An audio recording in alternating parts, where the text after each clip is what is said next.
Ilapag cellphone, sir. Para umpisahan na natin. Sige, sir. Ilan taon na si James? 32, sir. Oh, may anak ka ba? Wala, sir. Ulit Wala. taon. Oh, Binata. timing. Si Ma'am Dre, dalaga ito pero may 7 anak.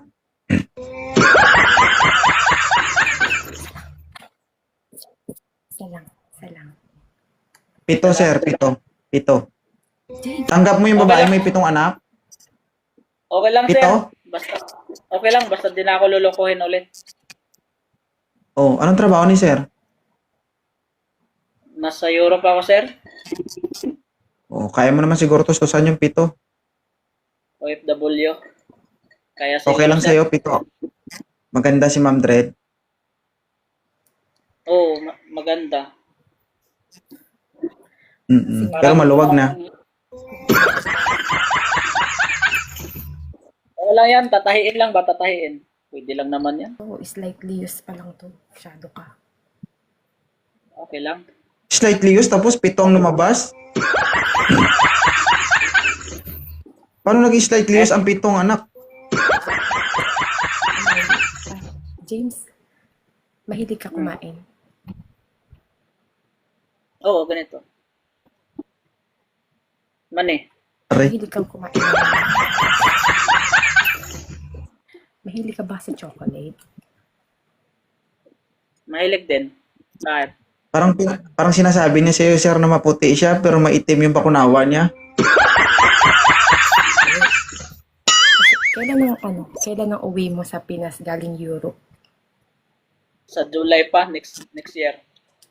July, next year? Papatikin ko sana sa iyo yung, di ba kumakain ka ng, di ba mahilig ka sa chocolate? Ayaw? Ano ba yan? Parang, Takot ka? Sa maitim na bakunawa? Kain na lang. palitan mo yan, piste na yun. Kakain nga. Kakain nga. Kahit putik pa yan. Dahil mahilig ka sa chocolate, pag uwi mo, ipapatikim ko sa iyo yung poke ko, okay? Uy. Kalit lang. Poke. Uy, Iba pala yun eh. James, masarap tong poke ko. Tikman Oo mo. nga, masarap. Chocolate ba? Parang pinakyan. Ka sa chocolate ba? Parang Oo nga, nagugulat kakainin. ka. Titikman mo tong poke ko pag uwi mo galing Europe. Kainin nga. Wala ka namang gana, yawa. Kainin nga. Puki lang pala. Ano ba tong poke ko?